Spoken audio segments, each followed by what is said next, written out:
Yeah. Okay, sir. Thank you. Yeah, man. Yeah. So next is it is very important during rapid muscular activities like running, typing, playing a piano, even talking. You see, in all these activities, what we see is huge number of muscles are getting involved. For example, typing or playing a piano, playing a violin, extreme precision is needed for all these things also. And if you have seen piano, for example, the Adnan Sami, I think he is the fastest piano player. That kind of a movement, if you want, cerebellum is extremely important for that. It helps also to sequence the motor activity and also monitor and make corrective adjustment in body's motor activity. This is something very interesting. What it is going to do is, first thing, it is going to help to sequence the motor activity. In this, which is the other organ which is going to help you? Basal ganglia. I think in the last class you have learnt about the basal ganglia. So cerebellum also helps in sequencing the motor activity. Not only that, once the sequence is formed through basal ganglia, cerebellum, lot of other information, everything is fed to the from the premotor area to the motor area. When you're getting a final output from the motor area, once this output is reaching the necessary muscles, cerebellum is actually monitoring what is actually happening in the periphery. And if the cerebellum detects that whatever intended action was not done, it will immediately make corrective adjustment in the body's motor activity. It compares the movement. Okay, that's what I was trying to tell you. Now, what cerebellum will do is, when a motor signal starts from the motor area, area number 4, as it comes down, it will go to the alpha motor neuron. Now, what cerebellum will do is, cerebellum will take two informations. When the signal is going down from the motor cortex to the alpha motor neuron, cerebellum at that level itself, when the signals are passing down, it will take a feed from there. Also, it will take information from the alpha motor neuron.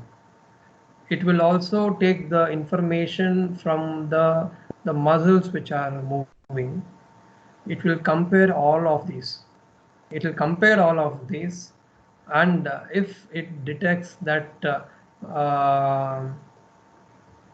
if this particular kind of movement was intended, it is not happening, cerebellum immediately it will send a corrective signal back to the motor cortex, and a new signal continues, and this one new signal comes again, it will take a feed, again it will take the feed from alpha motor neuron, again it takes a feed from the muscle spindles or the Golgi tendon organ. From everywhere it will try to take the information, keep on comparing, and it makes sure the movement happens really smooth.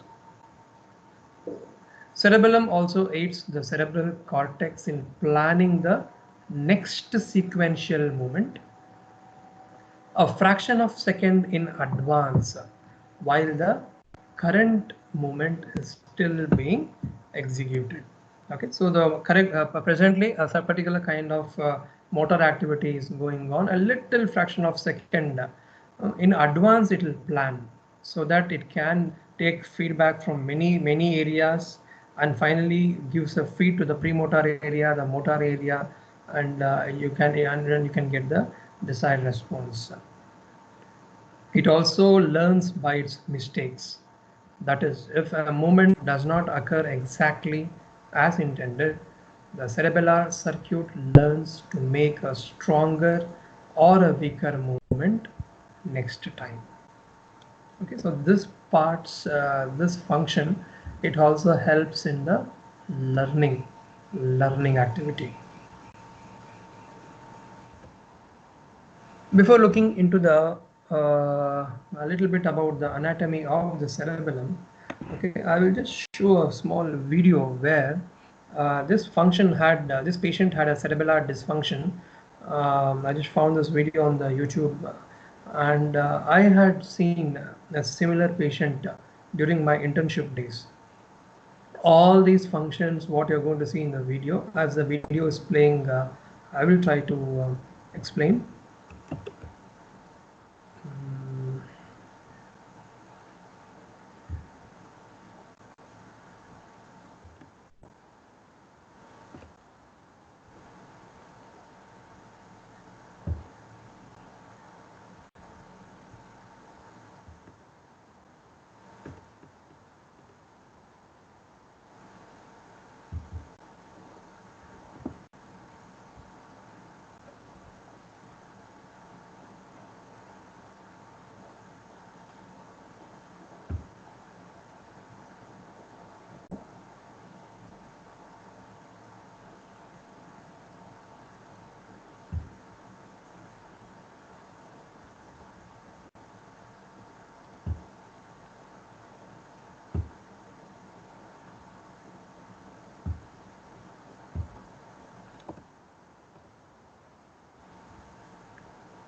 Are you able to see the video?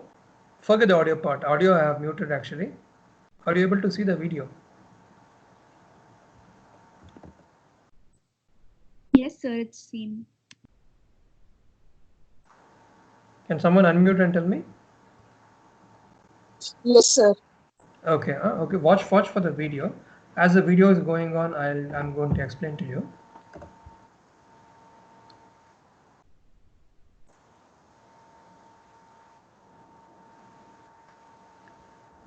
See, this test, we of course we were supposed to teach you.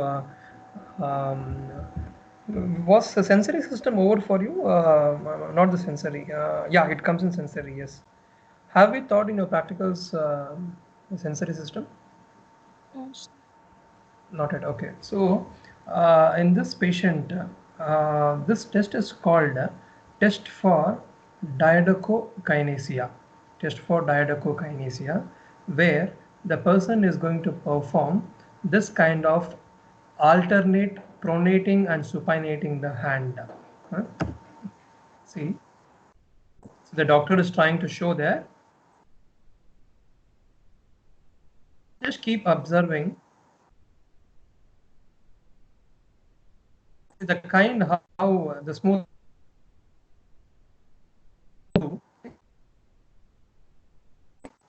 She is not able to do this. She is not trying, not able to perform it as smoothly as a normal person can. Okay, see that?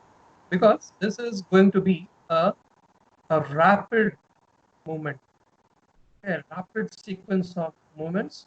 We have to flip the hand and do it on the opposite side also. Okay, so this is one future of a patient having some kind of cerebellar lesion. Okay, that is called the test for diadochokinesia. Hmm? Next test they are going to do what is called the finger nose test. In the finger nose test, what the patient is supposed to do is the patient is going to outstretch one hand, and with the tip of the finger she has to touch the nose.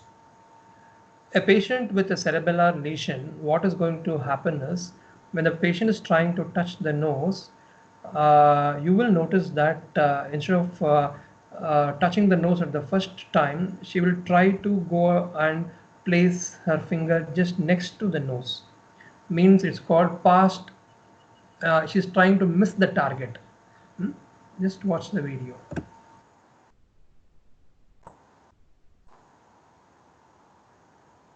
Okay, so they're outstretching the hands. With one hand, look at her finger, and yes, she just went and hit her head behind also. Yeah, the first time she's not able to touch it. After 2-3 corrections, she's able to touch it.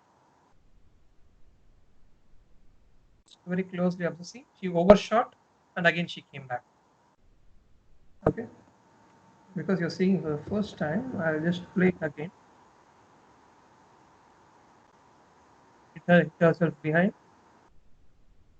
Now look at the she tries to touch it. Initially not able to. With after correction, she's able to.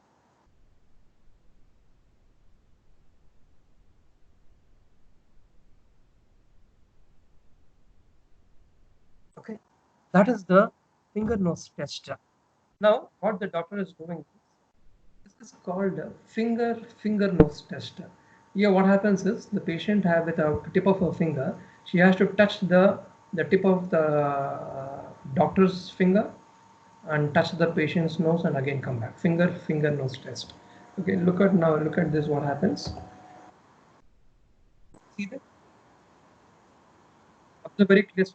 She's not able to touch the doctor's hand. Really, she's touching the side. I will repeat.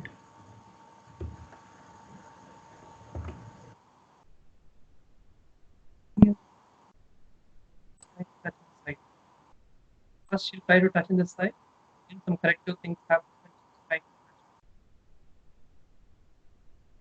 This is called as missing the target or fast point. Patient is missing the target, pointing further ahead.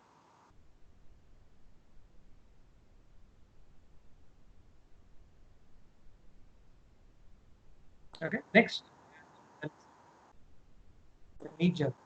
I think this you have seen in the reflex class where I showed you patient with a cerebellar lesion, the kind of jerk what they will be having. Pause. I'll go back to the teams and I will ask somebody. Okay, I'll ask. Whom shall we ask? Tanvi Reddy. Are you? Can you unmute yourself?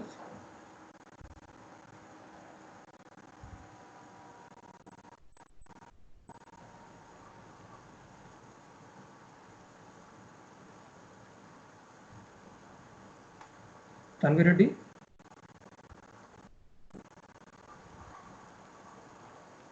Bijeta.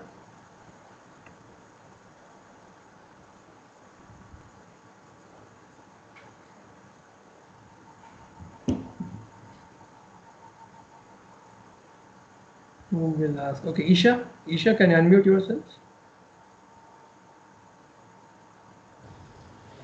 Hello. Hello, Isha. How are you? Yes, sir. Good, sir. How are you, sir? So in the last class, do you remember when I took the classes on reflexes, when you try to elicit the knee jerk, what kind of reflex you get in a patient with a cerebellar lesion?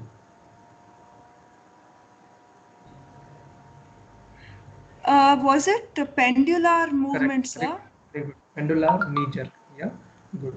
Okay, so when you go back to the video, look at this. Okay, and they try to this knee jerk.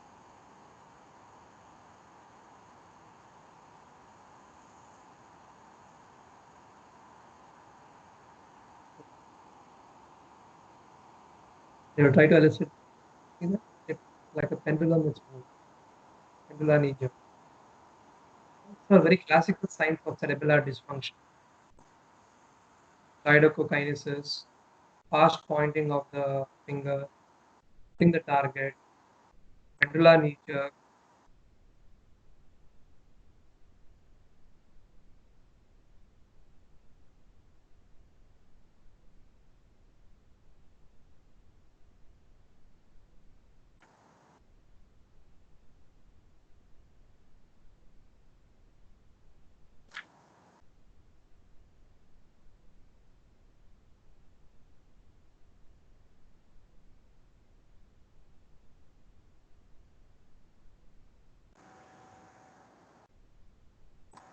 Okay, what they are trying to elicit here is they're doing it a slightly different way.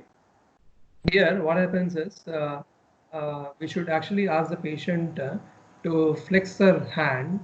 Okay, but you are offering resistance. You are offering resistance, and you are trying to prevent the patient from flexing the hand.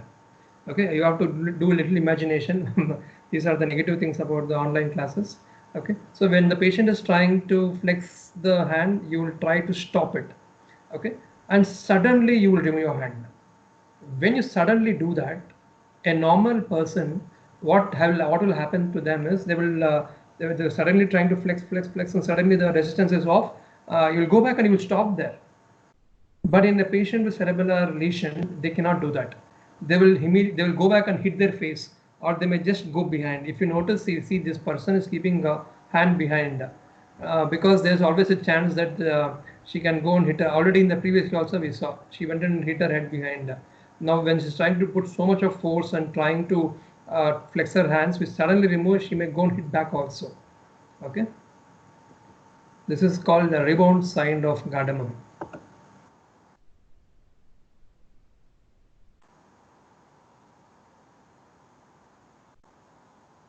They're doing it a little different way. It doesn't matter. The concept is same.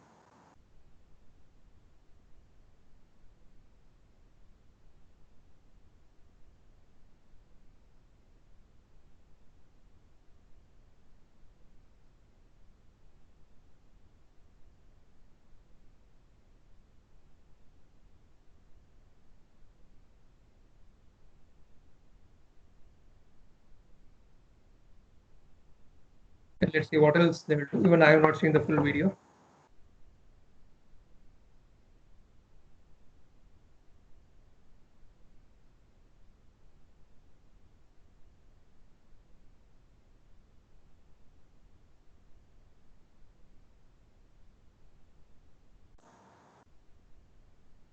Even they are telling rebound phenomenon.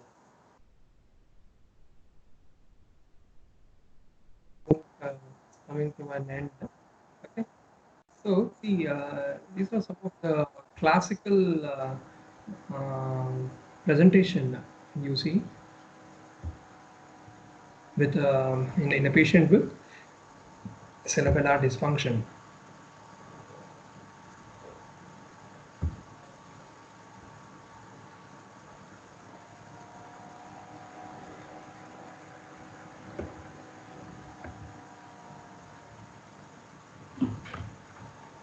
Okay, so being such a silent area in the brain, it is doing a lot of things. It is doing a lot of things. Okay, now we are going to learn the complexity of how complex the cerebellum is, the circuits, and how things are involved.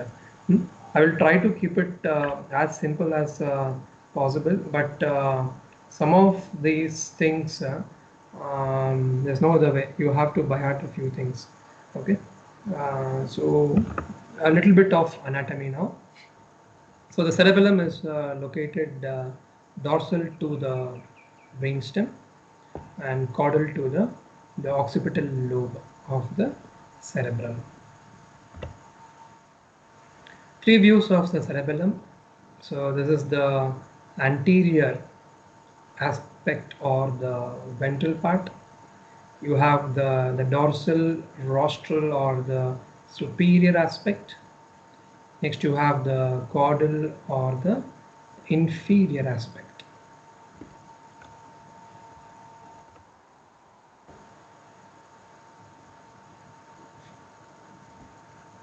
Here, when you just take out the cerebellum, it is going to be like, for example, you can just take a big piece of paper. Of course, they have given the dimensions also.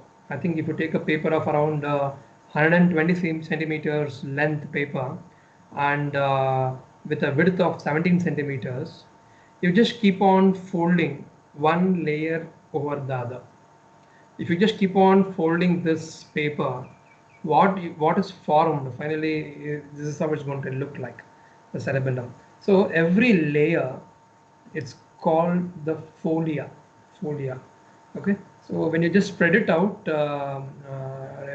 remove the cerebellum from the main structure, and when you keep it aside, this is how you're going to see full made up of this folias like this.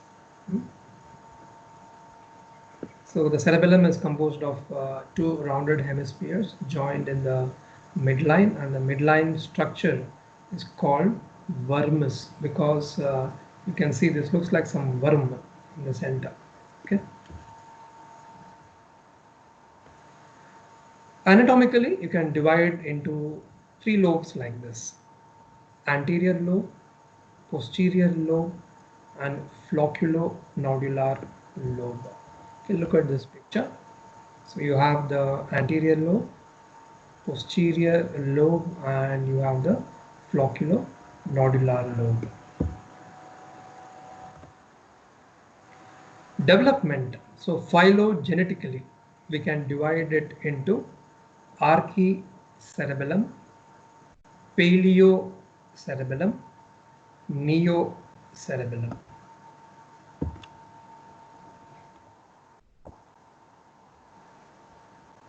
Okay, this is another view they are showing. You have the anterior lobe, the posterior lobe, and if you turn and see, you will be seeing the blue one here. That is the flocculonodular lobe.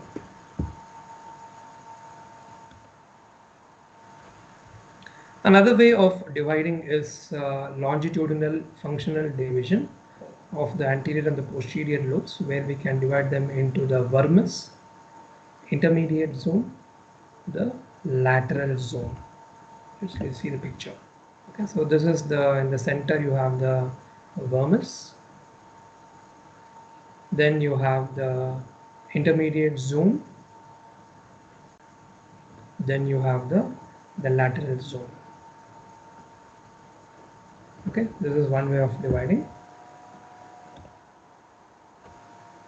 Another way of functional division is the vestibulocerebellum, spinocerebellum, cerebrocerebellum. So vestibulocerebellum, what it contains, it is composed of flocculonodular lobe mainly, a little bit of the lingula. What is the function? Vestibulo. From the name itself we come to know it's mainly going to control the equilibrium or the balance and eye movements. Spinocerebellum composed of vermis mainly. What it is mainly going to do? Maintenance of the muscle tone, controls posture, controls skilled movements.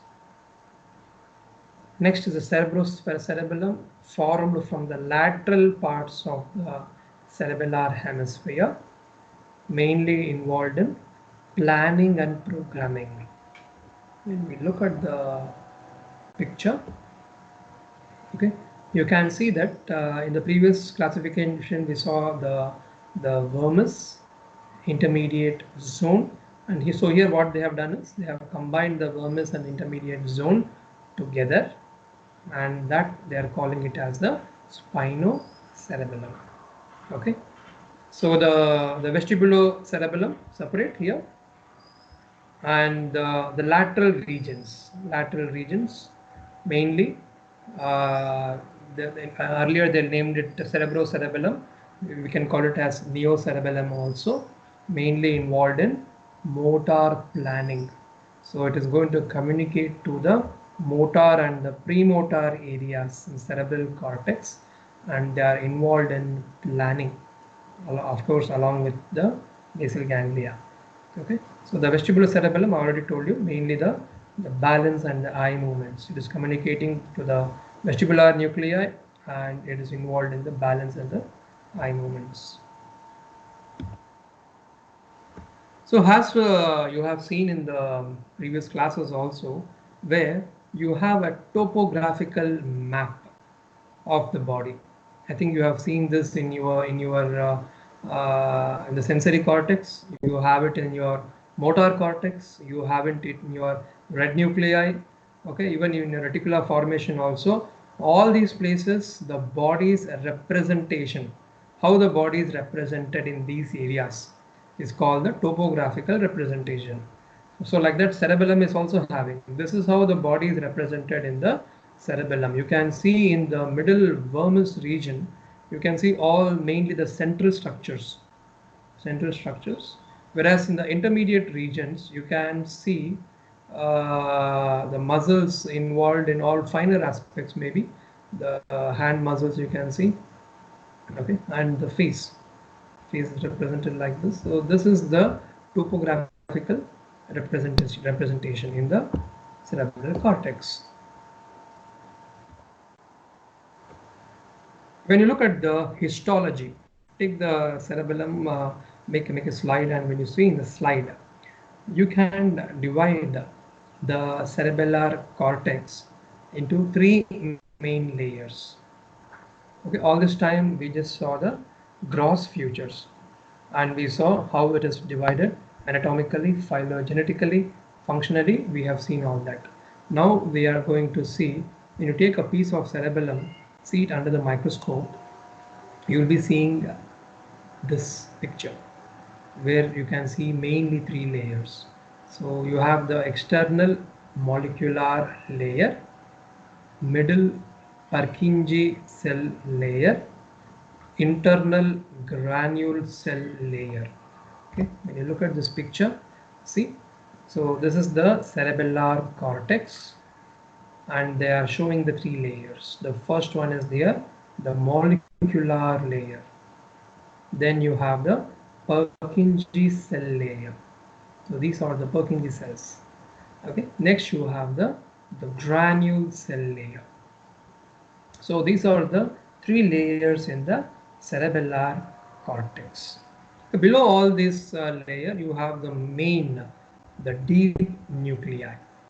The deep nuclear cells are present below. Okay, the diagram what they are showing, this one, this is called the functional unit. Okay, how you have your functional unit in the kidney is the nephron, functional unit in the lungs is the alveoli, in the cerebellum this is going to form the functional unit. Okay, we are going to learn in greater details regarding this. So, and anyhow, I've started telling about this. So the entire cerebellum, if you see, it is made up of such functional units. I think nearly 30 million functional units are present in the cerebellum. So along these 3 layers, you have many other cells also. So what other cells you can see is, in the external molecular layer, you will be seeing the stellate cells and basket cells. In the middle Purkinje layer, you will be seeing mainly the Purkinje cells. I showed you the, okay, so this is the Purkinje cell. Next, in the inner granule cell layer, you have the granule cells, the Golgi cells. Okay, so this is the granule cells here. Okay.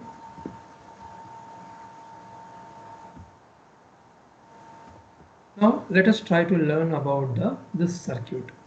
Okay, I think I'll just explain this circuit, and the remaining part let us continue, because as we go further, important concepts will start. Okay, already we are through 40 minutes. I think by 40 minutes, most of us will get exhausted. That is what the research data tells. I don't want to feed you all the important concepts in the time where you are sleeping. Okay. Anyhow, I will just complete this circuit, and we'll continue in the next class. So when you see this circuit, they call this as a microcircuitry of the cerebellum. First thing we have to see is I already told you, cerebellum is going to take information from lot of places.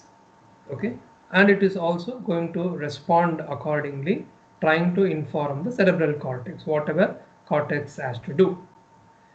When you look at the cerebellar inputs, it is coming from 2 places mainly, through the mossy fibers and the climbing fibers. Go back to the picture. So this is the mossy fiber. So this is one which is giving input to the cerebellum. So what the mossy fiber is doing, mossy fiber is giving one collateral here to the deep nuclear cell. So this is the deep nuclear cell. It is giving one connection over there, and it is also going up, and it is synapsing with the granule cells. What granule cells are doing? These are very small cells. You can see one nerve supplying so many fibers. They call this sometimes also as the glomeruli. Here in the granule cell glomeruli. Okay, from here you can see their processes are going up, and they split like this. And if each layer, if you see how it goes up and it splits, it goes up and it splits, okay, all are standing in a parallel fashion like this. Okay, a parallel layer of processes are formed here.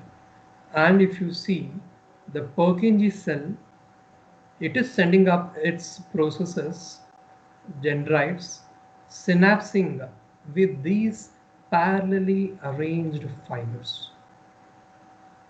Okay, this is one side. What is happening in the other side? You can see one is the mossy fiber here. What is the other side? Climbing fibers. The climbing fibers, it's coming up, is giving one signal to the deep nuclear cell. It's climbing up further, and it is synapsing with the Purkinje cells. Okay, these are the two main inputs: climbing fibers, mossy fibers. What about the output? Of course, see, you can see that these two fibers are excitatory. They're carrying the neurotransmitter glutamate. Output from the cerebellar cortex. From the cerebellar cortex, we are getting the output from the Purkinje cell axon. Go back to the picture. So which is the cerebellar cortex? These layers. Okay, cortex, 3 layers, right? So from these layers, we can see the output is actually coming from the Purkinje cell.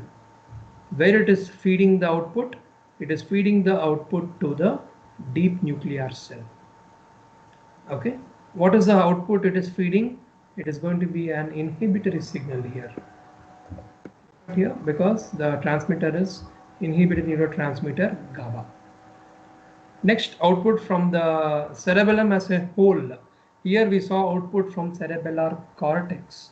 Here we are seeing the output from the cerebellum of overall, where how it is coming. It is coming to the deep nuclei.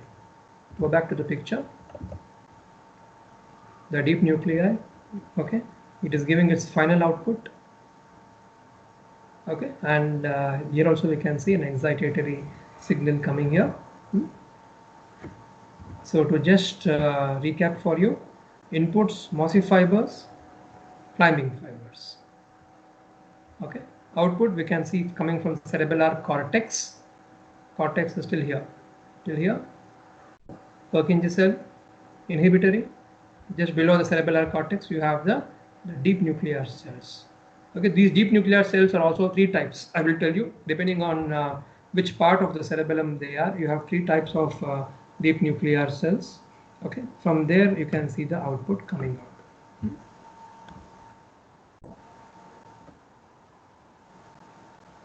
So the climbing fibers arise from the neurons of inferior olivary nucleus in the medulla. They make one-to-one synaptic connections with the Purkinje cells. Okay, that's what we saw. They're going up, they're coming from the inferior olive, going to and connecting with the Purkinje cells, the climbing fibers. They give collateral synapses with all other types of neurons in the cortex and the deep nuclear cell also. That's what we saw. It's giving a collateral to the deep nuclear cell here. These climbing fibers produce high frequency bursts, or they're also called as complex spikes. And they play a major role in motor learning. And they carry proprioceptive impulses from all over the body.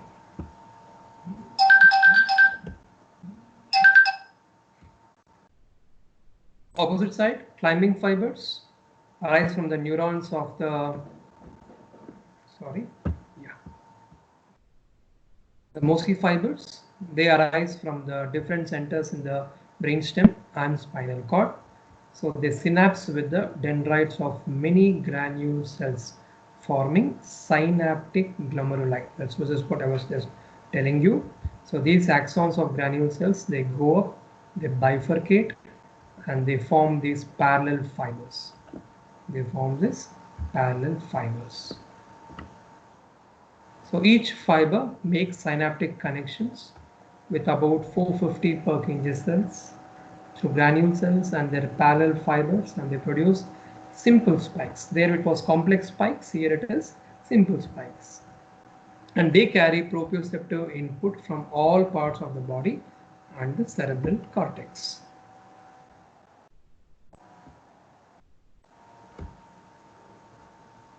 Now we saw about the cells. This is about the fibers. So we can mainly divide into three. You have projection fibers, you have association fibers, next you have commissural fibers. What are they? Projection fibers are three divisions. You can see the superior cerebellar peduncle, middle cerebellar peduncle, inferior cerebellar peduncle. What these three things will do, they will connect the cerebellum to the midbrain, to the pons, to the medulla. Look at the picture. So this is the superior cerebellar peduncle. You have the middle cerebellar peduncle and inferior cerebellar peduncle. Through these three peduncles, we can see the cerebellum is getting connected to the midbrain, pons, medulla.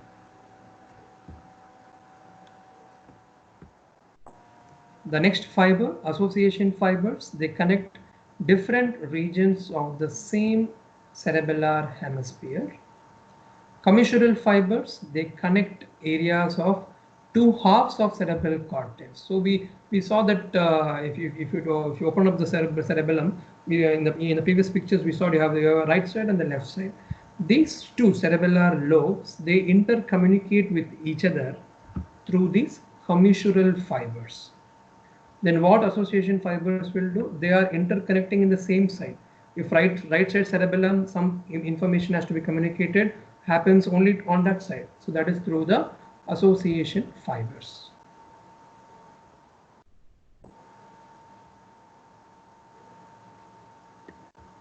Okay, is it becoming too much? I think it is becoming too much. Let's continue this part maybe in the next upcoming class. So till now we have just learned some of the important functions of the cerebellum. We saw a nice video of how patient can have during the cerebellar dysfunction. We have learned about a little bit about the microcircuitry, and we just learned about the different cerebellar peduncles and the fibers. Okay, so yeah, till now any queries, anybody?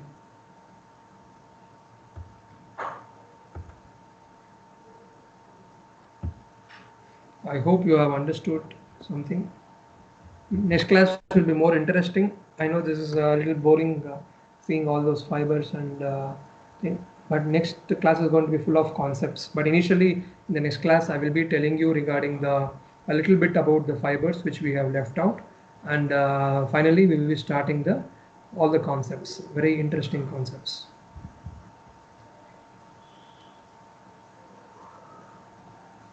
So if there are no doubts, shall we end the meeting?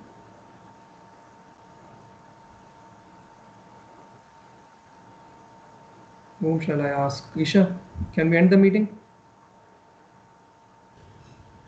Yes, sir. Thank you. Okay. Yeah. Thank you, everyone. Anyhow, the session is also recorded. If you have any problems watching it, you can always go back, and shortly I'll just put a couple of questions also, just for the sake of assignment. Try to just answer them. Okay. So I'll just stop recording.